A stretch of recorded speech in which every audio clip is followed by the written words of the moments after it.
points? I think so. I think when you see the position that we're in, we're also 2-1 up. Early disappointment of losing that goal.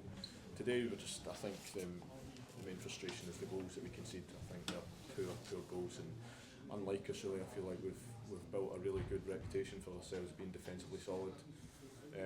So to come here and concede 2 poor goals as we have, I think that's the main frustration. I think try to be positive. Obviously, it's hard to do just now because it's so raw. But going forward, I think throughout the week, I think we'll look at many of the positives that we did do.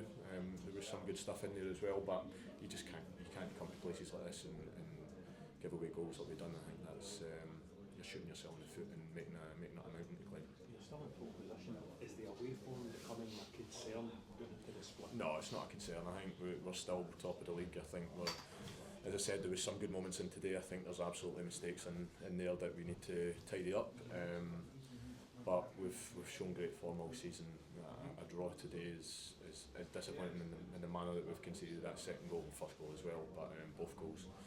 But we know the situation we're in. We're top of the league still, and that's a massive positive. No matter what way you look at it, yes, disappointing today with the way it's happened, but we need to go into next week fully confident, knowing that we've got 6 games left now to go and do something special. Is the key word now amongst the group calm? I think definitely. I think that'll be what's said on Monday, Sunday now, so Monday, Tuesday. I think that'll be what's said. Just now, it's raw. If anyone try to say anything changing, there's frustration, there's anger, there's all the emotions that come with it. Because we know we should be doing better than that today, putting on a better all-round performance and cutting out the mistakes that led to the 2 goals certainly, and could have been a couple more.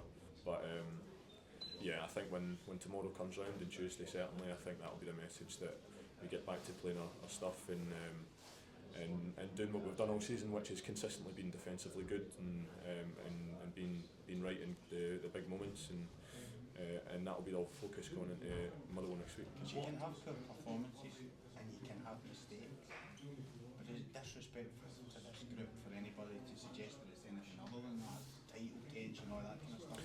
Is that unfair? I think when you look at the all-round performance, I think there was moments in today's game that we can be happy with. There was a lot of good positives in there. We've scored 2 goals, and I felt like even when we scored the second one, I actually felt like we were really in control. I felt comfortable. I felt like we were dominating the ball. And then it's just that slack moment that gives them that chance to get back into it, and they've scored from it. And then the tension then arises, and I think that's our fault for putting ourselves into that position. So I think we can only look at ourselves and make sure that these moments don't happen. That builds tension, that makes that gives that angst to the fans around the stadium. And so I certainly don't think. I think obviously the first goal didn't help the situation, but I actually thought we reacted really well to that. I don't feel like there was tension, nerves then. I felt like we'd done really well in a reaction. As I said, we came back, we got the second goal and 2-1 up. It's these vital moments, these mistakes, that then can create that atmosphere. So I think going into the next game, no, I don't think there is any of that. I think we're headstrong enough to go into it knowing that we've got a job to do 90 minutes next week against Motherwell, and that's all we're focusing on, not about anything else, not looking forward. We know that there's a job there against Motherwell. If we win that game, we're going into the split top of the league, and that's our only focus, not about anything else. Do you feel you guys have handled the tension so far? So there's been periods like this before where you've maybe dropped a couple of points and you've reacted. Of course, and that's the main thing in it. I feel like people can put it down to nerves and tension and all that, but it's no realistic thinking that us, Celtic, Rangers are now going to go the rest of the season and not drop points. I think the full season's shown that there are going to be teams that will drop points, and it's how you react to them, and we've done that very well this season. Whenever we've had a disappointing result, we've always bounced back, and next Saturday's another chance to do that, and I feel like if we do that, we're going to put ourselves in a great position going into the split. What is the conceding the goals? The last 3 at home, 1-0, 1-0, 1-0. You do defensively very good at times. You want that back for Saturday. Absolutely, aye. And I think we can only look at ourselves for today's defensive mistakes that's caused the goals, and look at where we can be better in that respect.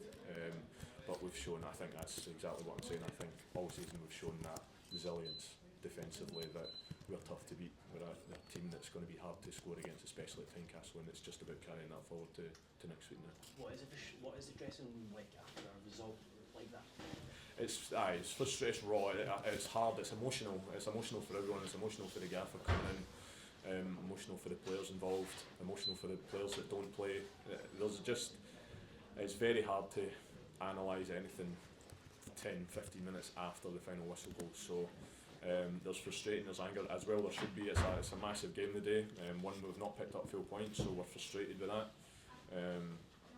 So yeah, I think everyone knows that it's a case of there was mistakes in there that we kind of shot ourselves in the foot at times, but absolutely there's a mindset that we know that come Monday, come Tuesday, we're back at it and we're ready to go again, and I feel like, as I said, again, we've done that very, very well this season, so we need to keep that going. For all that frustration, you'd have signed up for this situation. Sorry, say again? For all the frustration now, you'd have signed up for this July or August. Absolutely, and it's hard to think that right now because obviously the game's just finished, but we're top of the league now. We're still top of the league. We know that if we win on Saturday, we're going into the split top of the league, and sometimes you just need to think that someone told you that 6, 7, 8 months ago.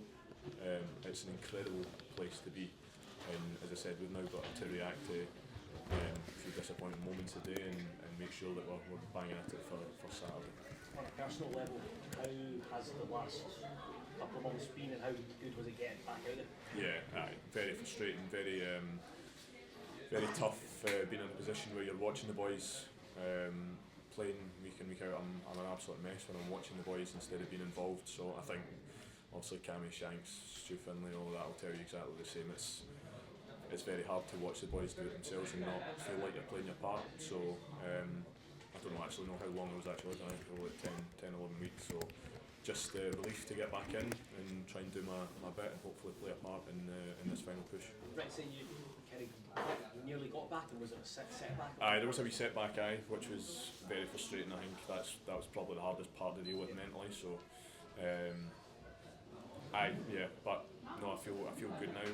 I feel like the work that I've put in the last 2 weeks has put me in a position now that I can get through. I think obviously coming at the end of the game was I felt good, a wee bit of tightness, but I felt I could have played the rest of the game, which is I think testament for the kind of hard work that I've put in the last 3 weeks on the training pitch. So very frustrating, but I'm happy to certainly be back, and I feel fit, I feel ready, feel strong enough to go into the final bit. Is this like the biggest game of your life? Sorry? Is this like the biggest game of your life? I think absolutely. I think it would be silly not to say that they're the biggest 6 games of all of our careers. I think when you look kind of above at the situation, then yes, absolutely. I think for us going into next week though, it's one of them that you kind of need to not tell yourself that. You need to just say it's Motherwell, that's the next objective, pick up the 3 points. And everyone will probably say the same thing, but you can't deny that the next 6 games are massive for us, and it's up to us to go and get a result next week against Motherwell, and you're going into the split, hopefully a point ahead. Obviously if Rangers win their game as well, so what an opportunity it is. We just want to be there, we just want to take the opportunity and make the most of it. That's our mentality. Falk up now in the top 6, would expect the fixtures in 2 or 3 days to probably go to Easter Road, go to Celtic Park after the split, get away from. You're confident going to places? I mean, I feel I've not actually myself looked, but I've heard that people talking about our form against the top 6 this season has been the best by, I think, comfortably. I think, tell me if I'm wrong there, but I feel like comfortably we've had the best form against other teams in the top 6. That's home and away. I feel like we've went to Ibrox, we've went to Parkhead, went to Falkirk, which is a tough place. You've seen other teams struggle against there. It's great for us knowing that we have the belief that we can go to these places, and obviously yes, you've got the 3 away fixtures are going to be tough, but or whatever it is, but we've shown this season that we can handle that, and we can go and get these results against the hardest teams in these tough situations. So yeah, no, we'll be fully focused on doing the same again. The Hearts support were in full voice again this afternoon. How vital are they in the push for the title? Yeah, they've been brilliant. I think obviously with the storm, the weather, whatever it was, I think today knowing that they've come out in their numbers is brilliant to see. They created a great atmosphere. Just disappointed that we couldn't get it over the line for them today, but we've got an opportunity next week to hopefully fill the house out again and get the stadium rocking, and I'm buzzing to be a part of that, and hopefully see it full flow.